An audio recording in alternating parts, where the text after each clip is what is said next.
Hello and welcome to the October 3rd, 2022 meeting of the Grafton Planning Board. To start the meeting, just the hybrid announcement. Pursuant to Chapter 20 of the Acts of 2021, this meeting of the Grafton Planning Board is being conducted with both in-person and remote participation by board members and members of the public. Remote participation by the public for the public comment agenda item, the public hearings, and any other matter for which the board allows public participation will be via the Zoom raise hand feature. If you raise your hand on Zoom, you will be enabled at an appropriate point to enter the meeting via voice or video to make a comment or ask a question. In all cases, whether in person or remote, please identify yourself by name and address for the record. Every vote will be taken by roll call. Please note that this meeting is being recorded as well as being broadcast live on the Grafton Community Television Government Channel. I'll begin the meeting with the roll call of the board. Mr. Robbins? Present. Mr. Hassinger? I'm here. Ms. Hassinger? Here. Mr. Venkatraman? Here. I am here, and our associate member, Maura McCormack. Here. Staff, Chris McGoldrick. Present. And Natalia Alward.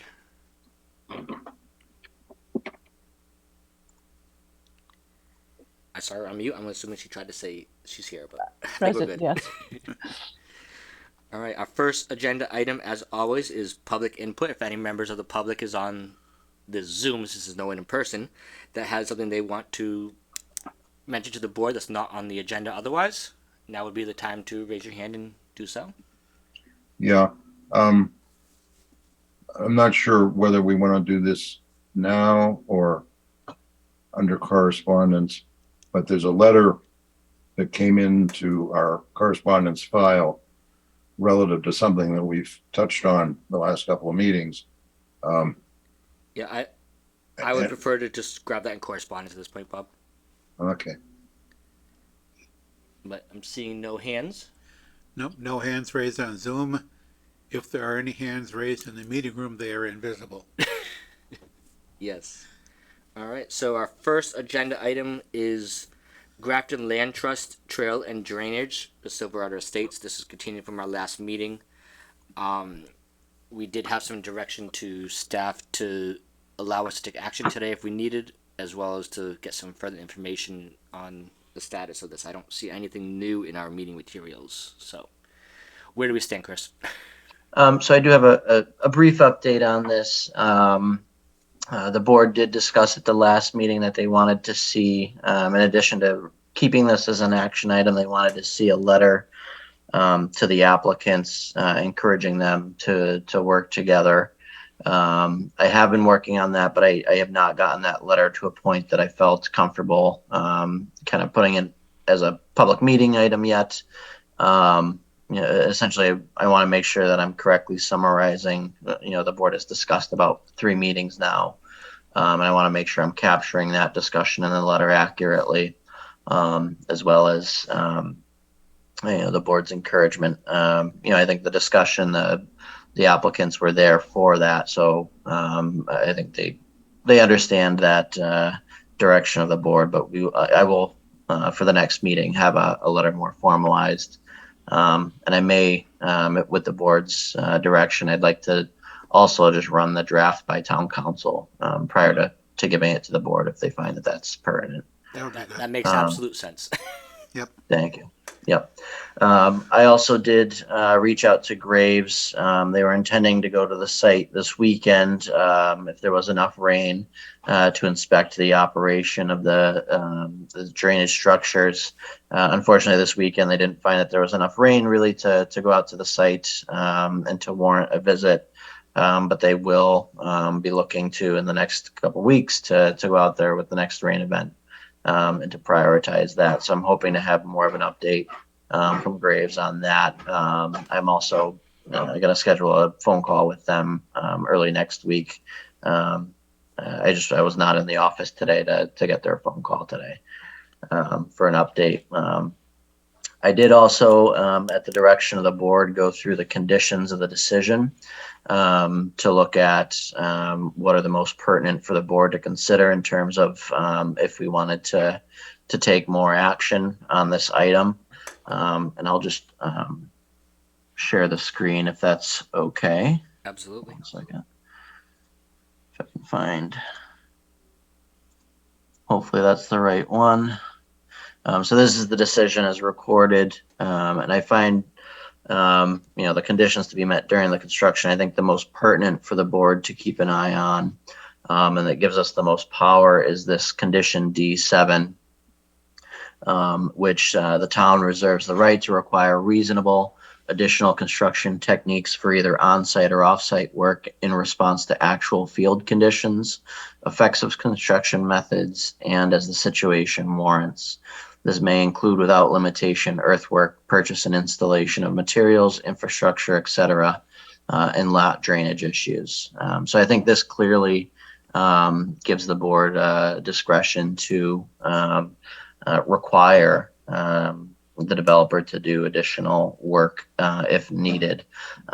Again, from our discussion, I think what I would recommend is that we have them look at what a solution is from an engineering standpoint, and if they can come up with that, and the peer review finds that to be reasonable from an engineering standpoint, I think then the board would have the discretion to require that to be implemented under that condition. Again, would probably want to touch base with Ginny in regards to steps for that to formalize it.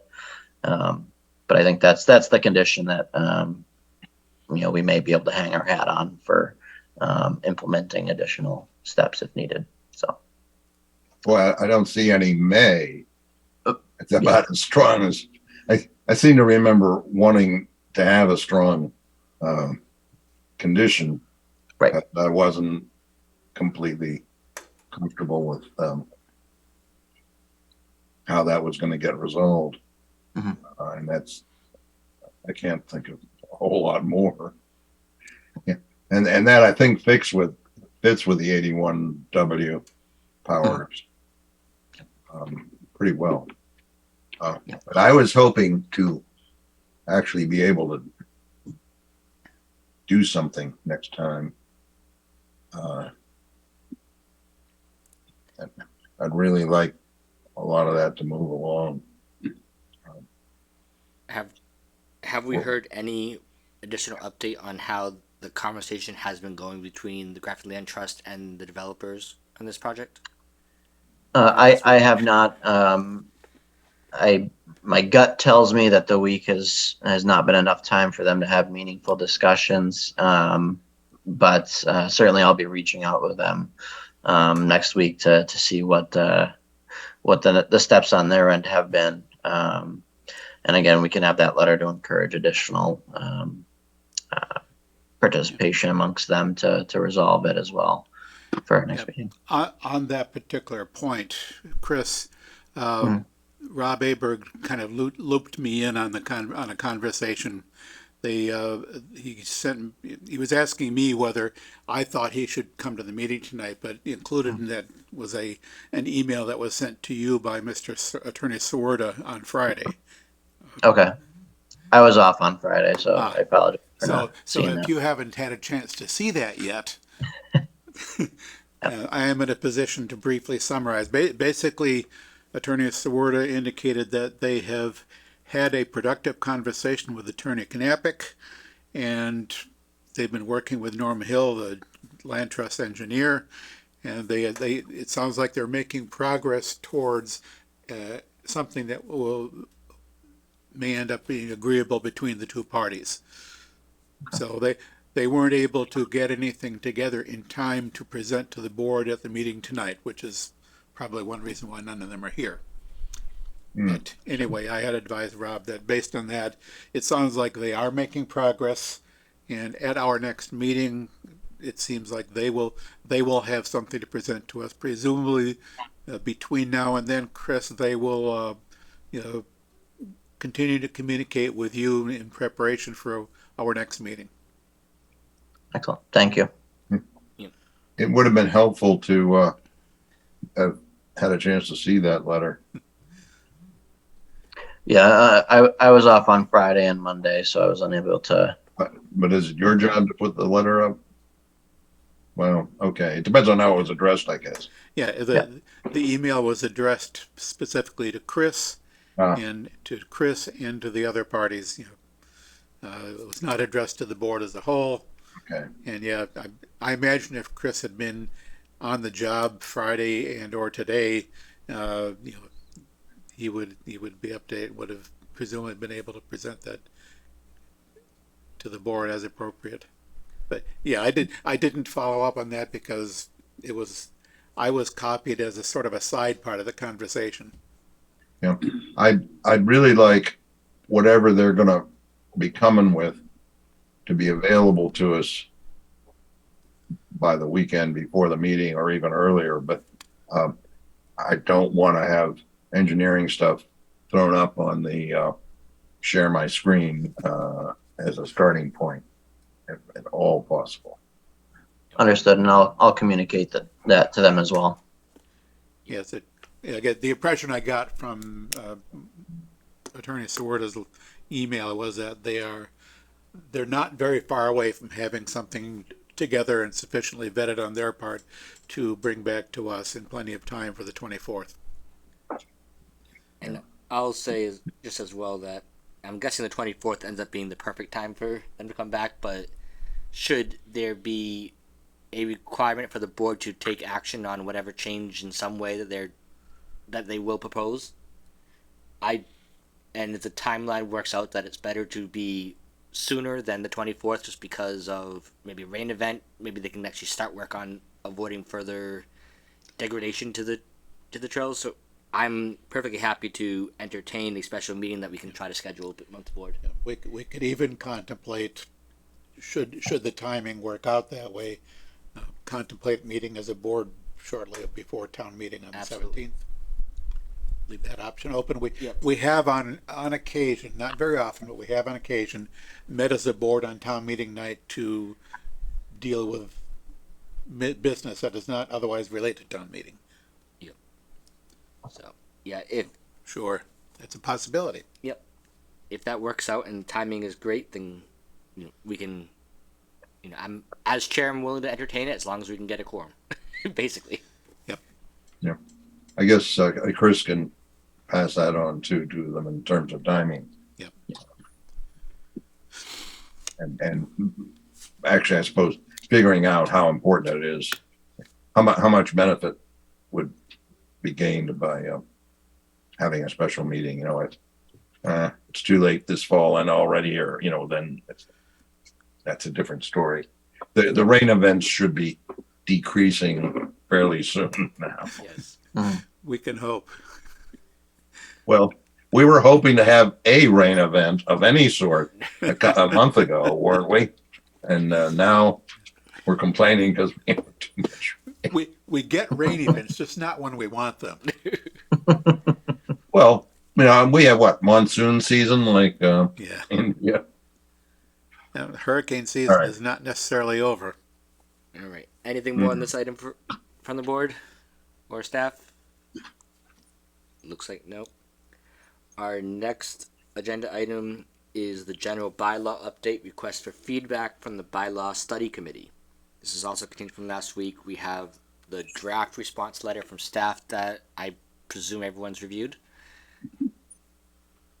Anyone want to have anything to talk about regarding that?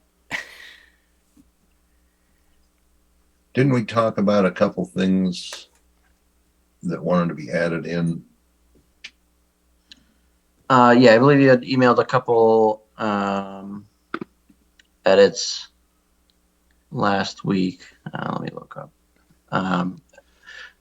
Or things that you wanted to kind of discuss about it. Let me find that email. And I do, we can pull up the letter and workshop it if need be. Let me just jump into my emails real quick. Yeah, I know Bob had emailed out last week mentioning the possibility of considering a noise bylaw, which is not necessarily planning board per se, but the bylaw study committee would be happy to take any and all suggestions from the board, whether it has to do with planning board business or not. Actually, noise does come up. In fact, noise is more or less up right now, well, close to it on that item we're going to take up under correspondence. And Yep. from time to time, it comes up, about every year or so, someone has to be answered, no, we don't have a noise ordinance because there's some issue or other. We do have In a, fact, didn't it come up with the warehouse? yes, I believe it Mention- did. Yeah. We do have um, I think it's a bylaw relating to specifically to construction noise. Yeah. Construction No, activities. I'm which talking about a includes general. noise. Yes, in Article 12, Section 27 has something to do with, I don't have the article in front of it, but I have my note. And I think that is construction noise, and it actually has an objective measure, 100 dBA. However, Oh. it's not very useful because it does not specify the method or placement of the measurement of that noise. Uh-huh. But that's the one thing we 100 have in is the too bylaw that high relates to for noise. a general noise bylaw also, I think. No, a general case. Right, a general noise bylaw would be worth at least considering. Yeah.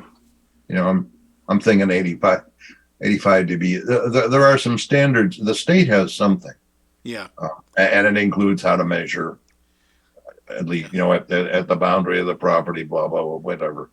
yeah. I remember Measuring looking, sound levels is not as trivial as one might think. right. You work for a guy who did that. Yep. So we could add that to the board's response. Yeah, at this point, speaking as a member of the bylaw study committee, I don't want to put words in the board's mouth. I want to hear from the rest of the board. So But yeah, and the other thing Bob had brought up was The shade tree. shade tree, involvement of local I- tree companies. See if we want to light, well, various, again, we had said want some teeth Yeah, in it, but, could we have the town license tree companies? My idea is, as it stands, anybody can go out and hire anybody or do it themselves to cut down trees. And we've seen cases right up here, in fact, where a tree company comes in and cuts down a tree that they shouldn't have cut down. Because the citizen, the person who hired them doesn't know there's a law, and the tree people either don't know or don't care.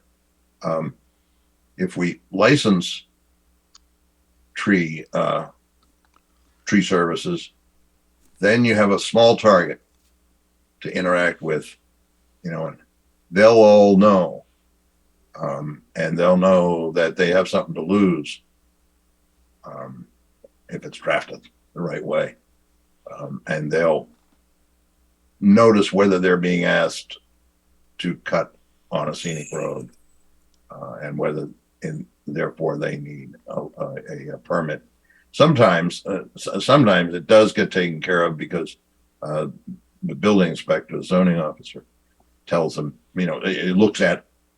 he's looking at some project, and he tells them, oh, by the way, one of the things you need is, but some of these cases, I do know our town DPW also takes care of some trees as well. I think those are primarily ones that are either impacting to power line running in terms of spacing, or actually like dead or dying trees. Generally, well, that I think I may have had some of that in that note. As far as I know, the law says any work being done. However, our DPW and the utilities seem to think that it doesn't mean any work, that they have some degrees of discretion on their own, and I'd like us to just be clear in where the boundaries are on all that. Makes sense. And that's not a trivial question. You know, the utilities have they have permits for the pole positions. They should need permits for the wire positions running between the poles. But they do. I guess they who trim. Yeah, and specifying these boundaries gets a little tricky when you think about if a tree is in the way of actually restoring power to somebody, like a tree limb or something that is still on the tree, but because of the way it grew, they can't restore power unless they trim it. You know, Well, that could be. I, happening to have that sort of case right here last week, and a year ago, both town trees fell on wires, whatnot, and ripped the service off the house 2 different times. Not a cheap proposition. Yeah. Yeah. But the way the wire comes from the pole to the house usually stays the same. So you don't have, that's not a change anyway. Just that whole area would want to be. I'd like to see it so that we know for sure where the boundary lines are. The town the next day or within that week, a couple weeks ago, the town happened to have people out cutting dead trees anyway. So they spent the afternoon up here cutting, I don't know how many dead trees along our property, which since one of them had just taken down our services. Okay, anyway, that's the idea. So I added 2 comments, hopefully not to summarize too narrowly the board's discussion, but I added those on the screen here and highlighted them. If the board would like to include those, I just want to make sure the board finds those as amenable to their discussion.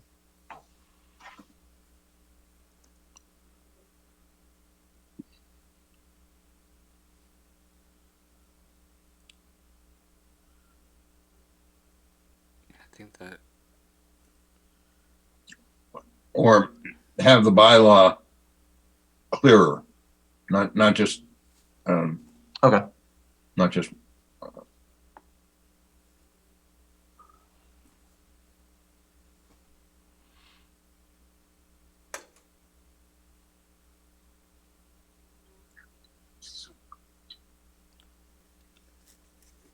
enforcement needs to be spelled.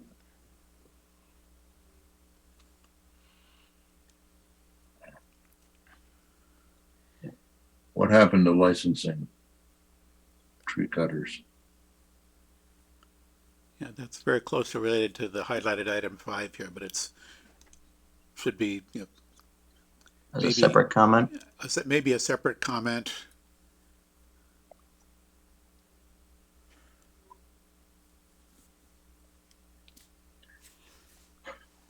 The point being to assure that tree cutting of any sort doesn't happen due to lack of awareness by any of the parties, and by licensing and putting the responsibility on the tree companies too.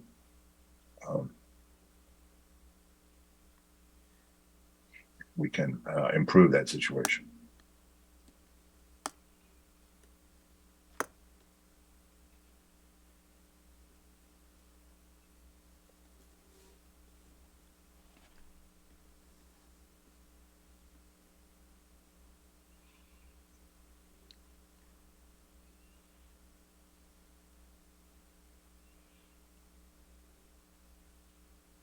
Well, particularly scenic road, but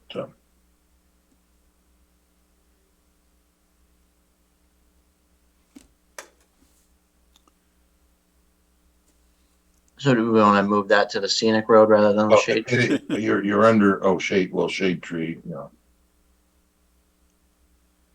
Yeah. Not sure the extent of shade tree versus scenic. Oh, shade tree is everywhere. Yeah, I think the license process is probably More for scenic road. that it primarily came up in the context of scenic roads. Yes. Yeah. And scenic roads is much more, we are the administrative agency for scenic roads. Mhm. We are not the administrative agency for shade tree. Right. And a thought that just came to my head is that if DPW is doing it one way right now, we think they may not be doing it appropriately. If DPW violates this in the future, even if we add teeth to the bylaw, I mean that's kind of like the town saying we're going to fine the town because the town's not No. following the rules. Yeah, I mean, No, but there's some details to be I- worked out for the that. for the sure. thing is that what they're doing is different, or maybe no one's shown me where it says it's okay for them to cut dead trees without going through the scenic road process. We need to get those two things meshed with Oh, yeah. appropriate wording. Find out Yeah, what that was just a what- little bit of a flippant comment on my part rather than a.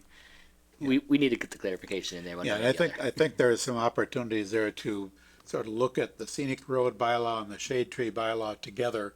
Yes. And because I'm not sure that if I'm not mistaken, scenic road bylaw came into existence before the shade tree bylaw came into existence. When the shade tree bylaw came into existence, I doubt that anyone looked at how it interoperates with the scenic road bylaw. There are other questions. Evan had some questions too about the shade tree bylaw, and one or two other people have had sort of questions about that. There are some elements of the shade tree bylaw that, when I read through it as part of preparation for this bylaw study, there's some things that struck me as a little bit odd. One of which is there is supposed to be a shade tree advisory committee, which probably did exist at one point in time but does not exist now. That, incidentally, is a committee that's not listed anywhere in the 54 committees that I have. Well, let me just double check on that. Come on. Yeah, someone goes through and finds out that there isn't any committee and gets rid of it, not knowing that it's called for somewhere. Yes. Yes, that's not on my list of 54 committees. And yet it's there in the bylaw. Yeah, I suspect, I don't really know, but I have a feeling that the shade tree bylaw and the scenic road bylaw relate to different state level laws or whatever. That is almost And that's how they certainly get true. to be separate. Yep,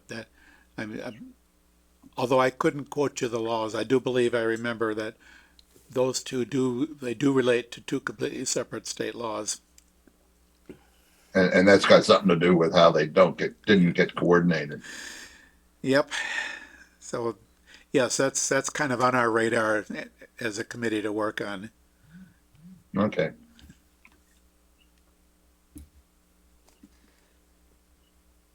Right. And no matter what the words here say, I think that we have a pretty good channel into the committee on Yes, it's just knowing what our thinking is. it's just possible that a member of a committee will remember this conversation. I would. Yeah. Who's the chairman of that committee, Dave? Who could that be? All right. So if there are no I can't remember. if there are no additional changes to propose to this letter, I will entertain a motion. So moved. So move to do what? What you just were going to ask.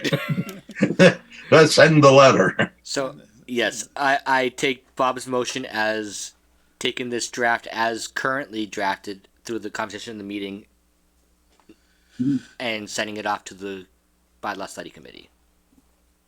Make it so. Do I have a If second? someone would second the motion. Second. I have a motion and a second. Any further discussion on the motion? Hearing none. Mr. Robbins. What would you do if I voted against it? I would laugh. I'll vote aye. Mr. Hassinger. Aye. Ms. Hassinger. Aye. Mr. Venkatraman. Aye. And I vote aye. I declare the motion carried unanimously. That brings us to our next action item. A housing production plan RFP request for input from the Affordable Housing Trust. Yep, so this RFP is for the update of our housing production plan. They've sent us the draft for comment. They'll be reviewing this at their October 13th meeting. It's fairly straightforward. It's very much like our last RFP for the hazard mitigation plan, the housing production plan. That was done previously. So the Affordable Housing Trust is kind of the driver on this. Typically, for Grafton, it includes all of the elements that are required for approval by the state. Those are called out in the specific RFP. And I think I'm happy to answer any questions the board has in terms of that. And let me see. We have two things under this item, RFP and then proposed scope of services. And I'm not quite sure how these are fitting together. So the proposed scope of services was for the consultant who did our previous housing production plan. She did submit those documents prior. Obviously, the RFP is a draft, so she hasn't seen that yet. But that, they did reach out to her to discuss, to mention that Grafton will be updating their housing production plan. And she sent that over as a preliminary for the board the Affordable Housing Trust to consider. So that, she would receive the RFP, and I would recommend she be given the opportunity to amend her scope if she felt necessary, or proceed with the scope as provided. Yeah. So. Yeah, I would assume that since her scope of services was submitted to the town outside the context of responding to the RFP, that unless it influences the RFP, which would probably be considered inadvisable, you don't want your potential bidders to write your RFP for you. Right. Right. So that would be sort of one of your potential bidders who the others not getting the same opportunity. That's why I was confused here. yeah. I think I deferred to Evan on proper versus improper, and I imagine that's already been happening. But yeah, she would I imagine she would be given the opportunity to submit an RFP responsive, a proposal that's responsive to the RFP rather than what was submitted. Yeah, I would expect. But if she sends you the RFP to ask her to submit to. Understood. No, I was the one that drafted the RFP for the trust. All right, and my understanding of what what's her name again? What Karen had sent is basically the roughly speaking the same scope of service that she did prior. So it's just as I took it more as a reference and not as a dictation that this is what she would do this time around, because we could still craft the RFP as we see fit. Yeah, I really, I skimmed her document, but really didn't pay any attention to it because what I was interested in reading was the RFP and Exactly. commenting on the RFP, and that's independent of whatever what somebody else might have to say in that context. And yes, she would be expected to provide a response to the RFP, a response that meets the requirements of the RFP. Is there some action required of us tonight? I think if there's comments that the board would like to provide to the trust in terms of recommendations of the RFP, I think they're just looking to get some input on that. And if it's, Yep. if they want to see other elements included that are outside of kind of the normal housing production plan criteria, or additional process that the board would like to see. Yeah, so I do have Most of us don't know much about it. I have a couple of thoughts to offer on it. Go ahead. You're probably gonna say something I was thinking about, but go ahead. So, first of all, I note that there is considerable overlap between the housing production plan and the master plan, which we have underway. Given that they are almost certainly going to be produced by two different people or outfits, there's sort of what's probably an unavoidable duplication of effort. And you always hate to see the same work done more than once, but particularly a lot of the work that, the background work goes into this demographics and housing data and so on. CMRPC is currently pulling that together for the master plan, and the housing production plan party, whoever ends up getting the bid, is going to end up doing a lot of the same work. But I don't know how we can work around that, to the extent to which the two consultants who are independent of one another are probably not going to be into sharing information between the two. But Well, it's an depending unavoidable. on the timing, their CMRPC is gathering that data for us, for our plan. It's our data. We can ask them to, depending on who comes first in all of this, and the other way around too. You tie that in, say, Incorporate it. So you share the information. Right. It's worth exploring the extent to which Yeah. the work can be somehow shared, minimizing the duplication of effort. Yeah, unfortunately, I don't think we can tie that potential sharing of data gathering into the RFP scope. Right, So that may or may not be something you could include in an RFP. That's more of a general observation. And we encounter somewhat the same thing with other plans. We got any number of different plans that have overlapping scopes. Just in the affordable housing context, the community preservation plan a couple of years ago had a section on housing that covered some of the same ground. So it's just an issue that if it turns out there are some opportunities to get some synergy of the work there, that would be great. But kind of along those lines, the work is this is sort of a more specific detail, but some weeks ago we talked about and I put together sort of a rough presentation, the review of housing growth in Grafton, which we posted to our master plan page. But that may be, again, I don't know if that needs to be in the RFP, but it is some data that the consultant for the housing production plan should be looking at that and presumably developing similar data, maybe more refined and so on. So that again sort of speaks to the overlap between plans. Something that probably I would recommend the RFP does state in some form, and I don't know how best to word it, but the RFP talks about one of the deliverables is the housing production plan should explain specific strategies for achieving housing production goals. And too often plans just sort of stop there. Well, you could do this, you could do that.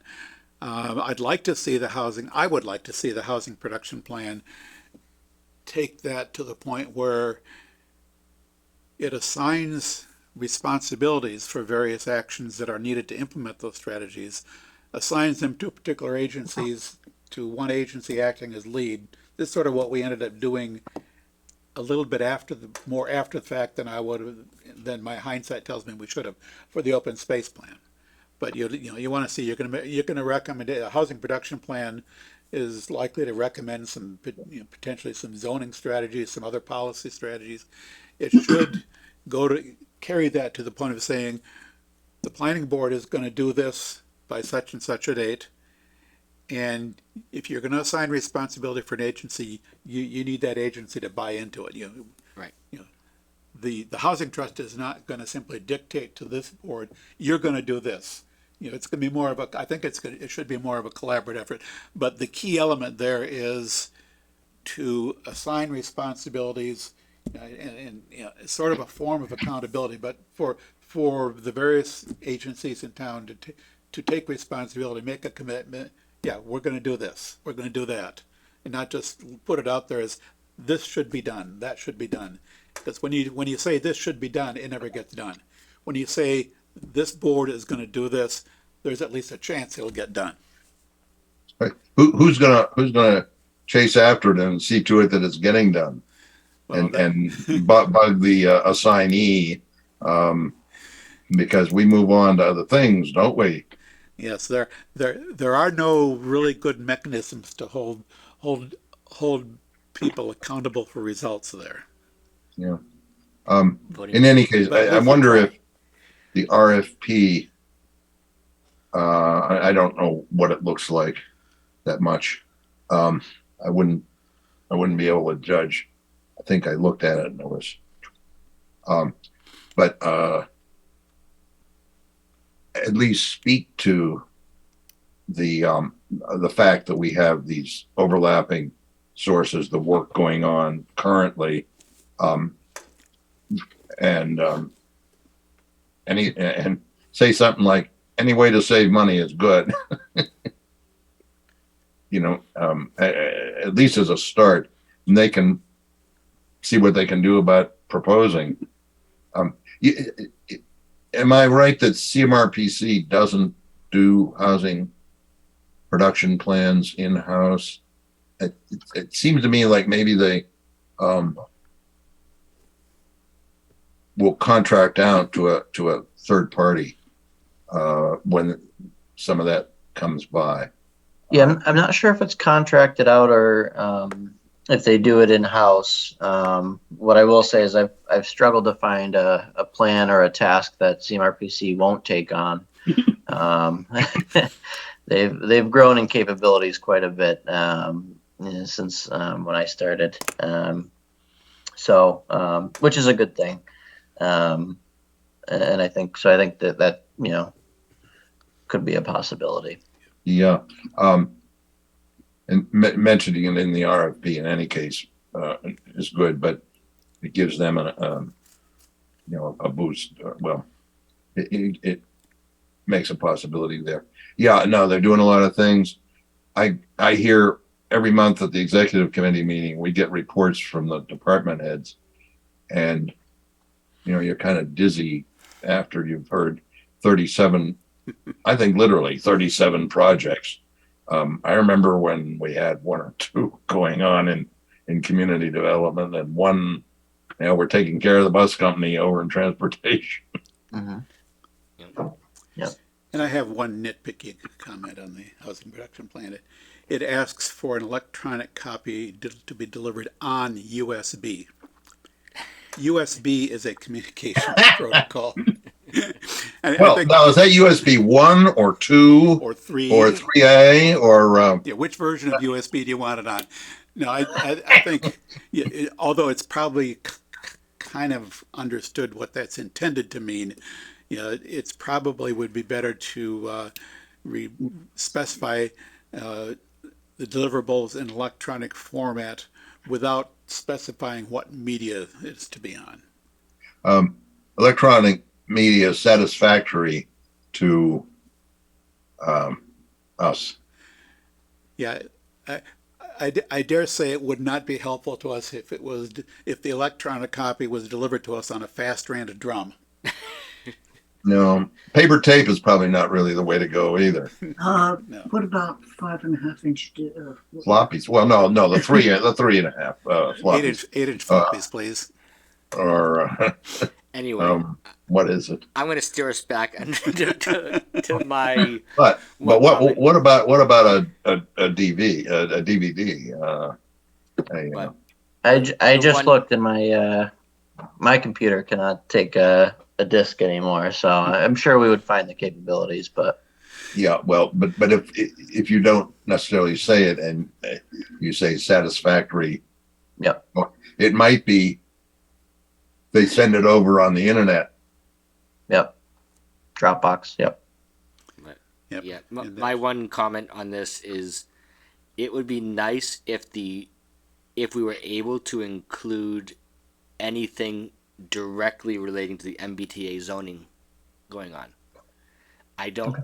I don't know that we have enough clarity as a whole to include that in an RFP for a housing production plan. We might. I think the MBT zoning does, it is relevant to the housing production plan, and it could be worth mentioning in the RFP because that is something that we've got going on that the housing production plan really should take into account. Yes. Yeah, Mhm. I mean, It, why it, not? it's not going to drive what we do for zoning directly, but it's still useful to know and how the housing. Well, depending on the relative timing of things, if the housing production plan is committed. Chris, do you have any sense of the time frame that is expected for the completion of the housing production plan? I believe ours expires March of next year, so it should be done over the winter and would be completed prior to March, ideally. So if on that time schedule, if the housing production plan has some recommendations Mhm. relevant to the MPDA zoning, that's well within the time frame because our deadline for completing the MBTA zoning is December of the following year. Yep. Okay. So yeah, it would be well worthwhile to, Yep. if the housing production plan has something useful to say or recommend regarding the MBTA zoning, Yep. well worth it.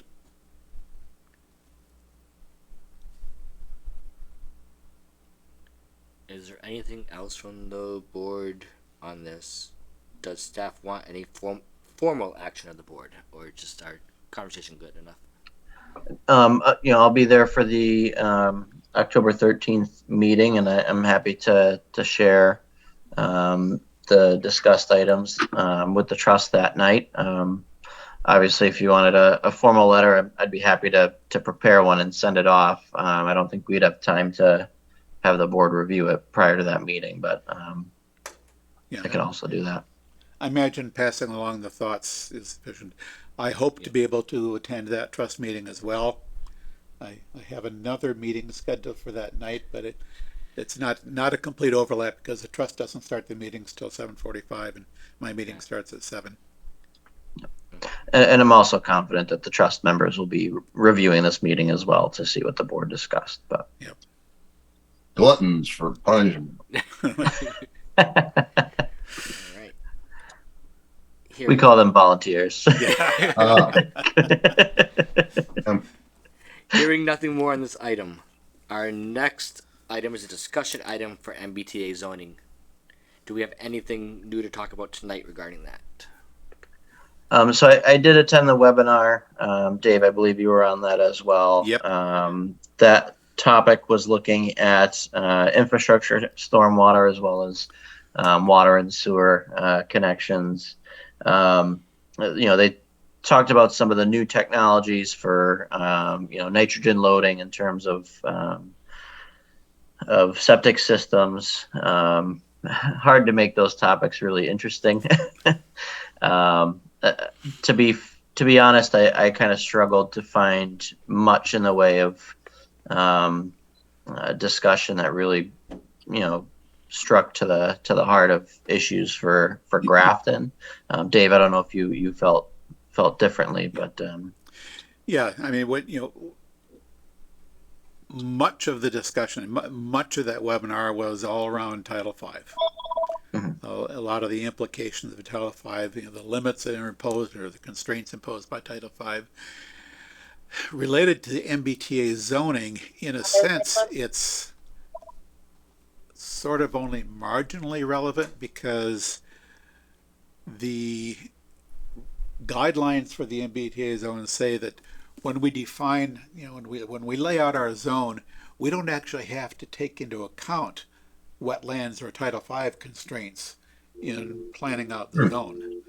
So one of the consequences of that is that if the zone as a whole, with the various constraints they do take into account, ends up with a gross density of 15 units per acre or better, the actual usable density might be less than that because of wetlands and Title V constraints. So in that sense, Title V considerations have less to do with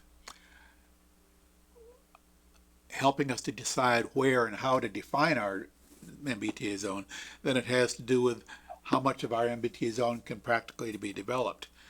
Now, we may want to take those constraints into account when we're designing our zone, sort of to maximize the usability of the zone. So there is some relevance there.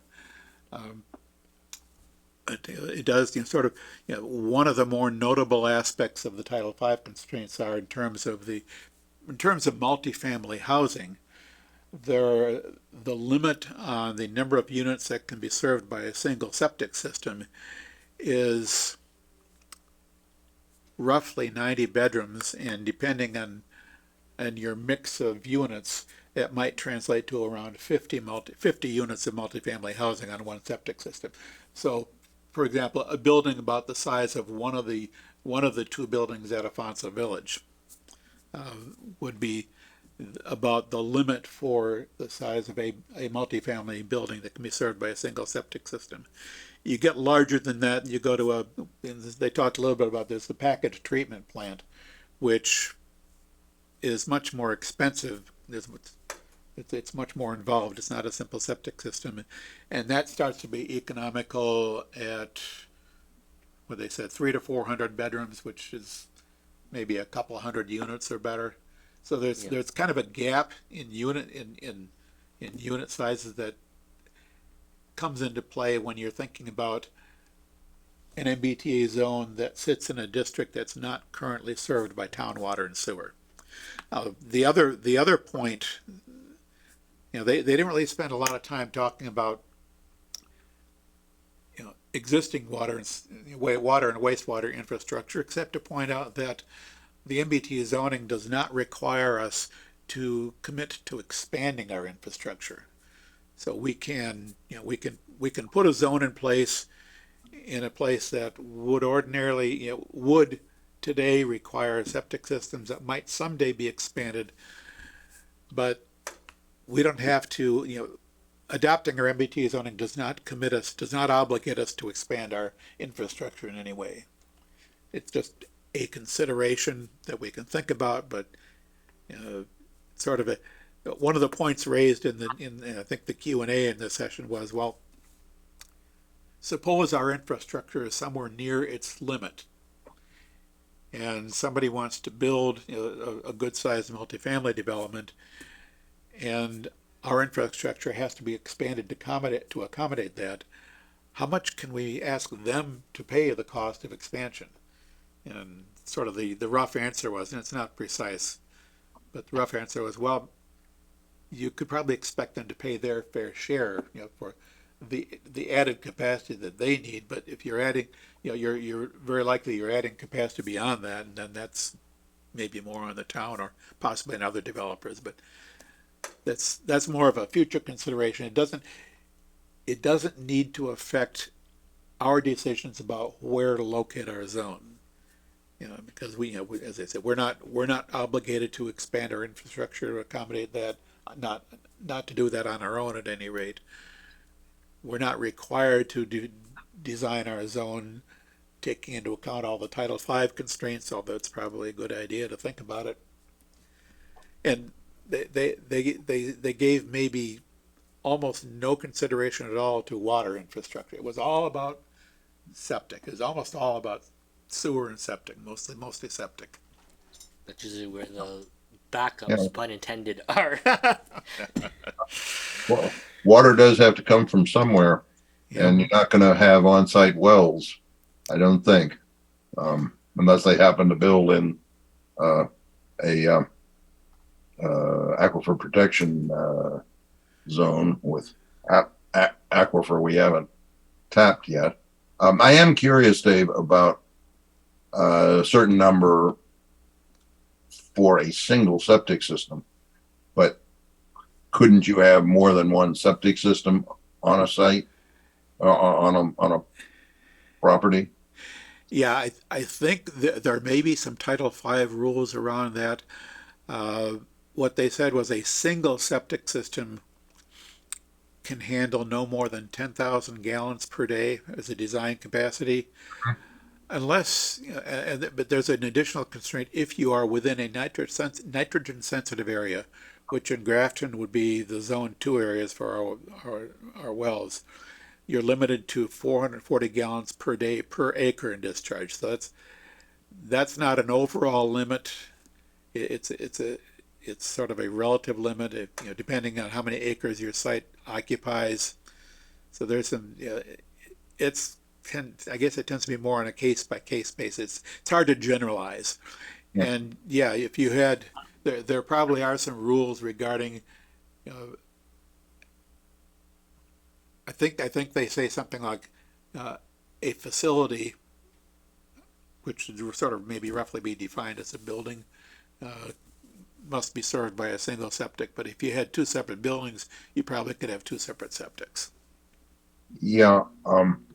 The thing is, I have no idea how big the field is for a septic system of like 80 bathrooms, but Yeah. that seemed to me like it's going to end up taking away a lot of the available acres for the housing, and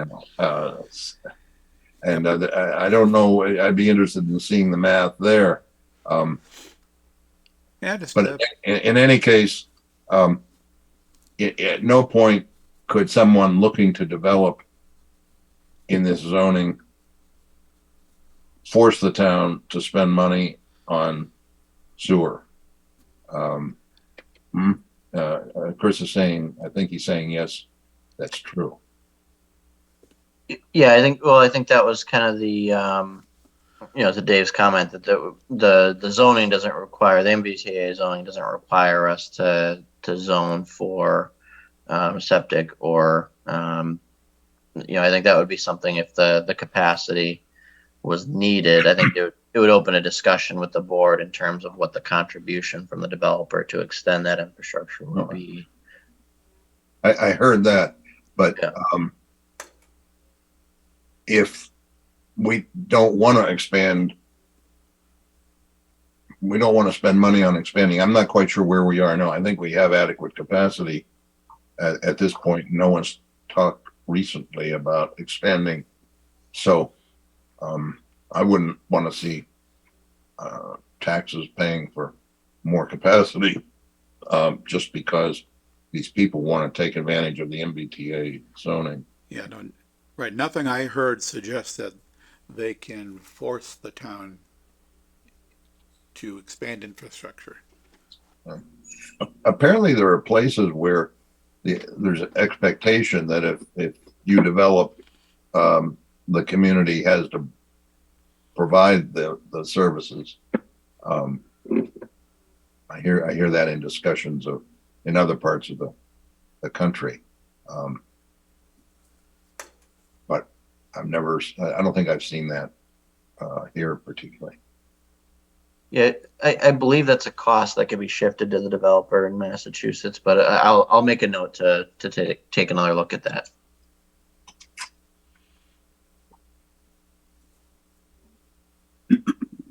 Yeah, we have that.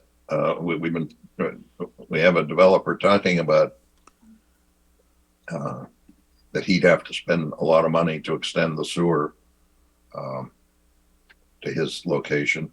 And we have the case that I passed on where the developer was having to run a rather long pipe down a town road to get sewer to his project.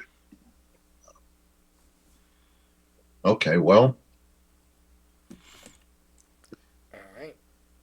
I think that was it on MBTA. That brings us to our next agenda item, which is our staff report. Anything in the last week? I think all the items we covered on the agenda tonight summarize what I've been working on for the week. All right. That brings us to our next one, which is correspondence. I know you wanted to discuss the first item in our list, Bob. yeah. The I noticed this letter. I happened to see my name mentioned in it, but I had wanted to respond like I would on Facebook or somewhere, where it's just a dialogue. But because this is kind of board stuff and it's addressed through the board, I wanted to see what we could do to hopefully make a little clearer to the folks that sent the letter in, that this isn't just like the board's going to go change the zoning and allow whatever the folks across the way want. This would be a first step towards finding an agreeable construction to accomplish what's needed. It could have noise, it could have special permit, it could have, but it has to be something that lots of people agree with. Lots of people who live in the R40 zone, or I think it's R40. So to try to make that a little clearer to them, because I read this as the planning board's getting ready to, make a problem. Yeah. And I'd like somehow to force, in one way or another, to communicate with them about what this is about. Yeah. I'll say that, at least to start with, I don't think outside of this meeting addressing the correspondence, we need to do any proactive on this until we get a request that we're going to discuss on our agenda. That's the first thing to my mind. The second bit is, this letter does mention you by name, Bob. I don't remember who brought up the idea at our last meeting first, if it was you or me or anyone or someone else that we might want to look at doing something. But it was also an idea of mine. It wasn't just Bob, and I just want to say that out, for the record, and that the intent of us looking at something, as you started to allude to, is not saying that we are going to be in favor of any one solution, if any solution. There may not be something that the board ends up being in favor of at the end, and this just like any citizen could bring a zoning article change to town meeting with a citizen petition. Our board, if we find, after appropriate discussions with the public and amongst ourselves, find something that we want to bring to town meeting as a change, we would do that. This would be something that would be intended to, if we find a change, to change more than just this one parcel. We're not going to do a thing just for one parcel in town to say, okay, you're going to, now you can do all these things that neighbors don't like. That's just not what we're going to be about here. It's to find what makes sense for Grafton, what makes sense for our board in the town. Yep, and just at the risk of being slightly redundant, this is a very, very early stage discussion, and one of the conclusion we reached at the last meeting was that we don't want to take any further action on our own initiative at this point, that we're looking for input from other parties as to whether there is any desire for the town to consider something like this. And if at some point we do explore the topic further, it's kind of wide open for discussion as to what we might end up recommending by way of a zoning change or or no zoning change. It's and there's no at this point there's no commitment to say allow that particular operation to do anything they please. In fact, it will probably never be wide open like that. Right. We would be, if we do pursue the topic, we'll be looking at what limits and constraints are appropriate, taking into account everything that we can find out about, what's good, what's commonly done in other communities along similar lines, what's appropriate for the neighborhood. But yeah, there's no commitment at this point to do anything, but be assured that if this board does pursue the topic, we will do our best to take everybody's interest into account, take into account what's good for the town, and come up with something. In any case, if we do come up with something, there will be limits. There will be constraints on what is and is not allowed, and the scale and scope of what is and is not allowed. So you think just talking about it here is sufficient tonight and not, Chris? Well, I think what I'll do, and kind of was planning to do, is I will respond to that correspondence, summarizing kind of the process that needs to take place from the board's discussion tonight as well. What their kind of commitments are in the discussion tonight that was had, and hopefully that'll kind of assuage some of those concerns. And I'm happy to discuss that with them. I think other steps, if the board wanted to consider, would be to invite them to speak, which they could do at public comment anyways. But we could formally invite the emailer to come and discuss with the board more informally, or the board could wait until they have something more formal, and that if we take up this initiative more formally, then that would the board may find that that's the more appropriate. I defer to the board on which process of those that they want to take. But I'll just say that you citing the email reply is perfectly within reason. It doesn't have to be from the board, so to speak, just that we discussed it tonight, and then they are always welcome to come during public comment. I don't think we need to have an explicit discussion for someone to say, don't do this when we're not actually doing anything yet. When we put on our agenda, they're more than welcome to come in at that point and, talk for or against this, whatever. Yeah, that the letter is really very much like public input at this point. The sort of thing that public input would involve. And it would be really good if we could have a limited interactive conversation here within the meeting context. That would let other people have a chance to see what's being said too. So I think it's okay for Chris to do what he said he was thinking to do. Yeah, I think that's really all that's necessary at this point. Again, if there comes a time when the board takes up this topic again with the objective of further studying the possibilities of zoning and ultimately developing a zoning proposal, once and again I think we agreed that we don't want to move forward on our own on this. But at such time as we are requested to study this further and to look into it further, we then can engage the discussion, discussion amongst ourselves, discussion with any interested party. But we're not there yet. Okay. All right. I think, is that everything on the agenda? There's reports from planning board representatives on town committees and CMRPC. Don't see anything on that topic. I had one input. Oh, go ahead. Yes, sir.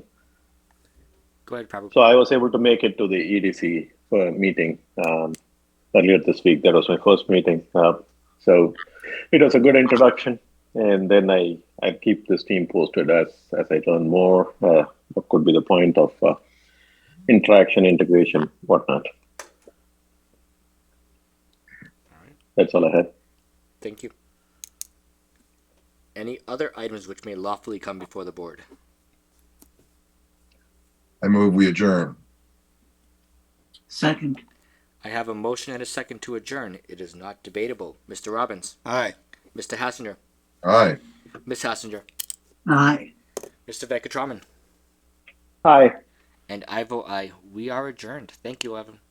Everyone. Good night. Evan.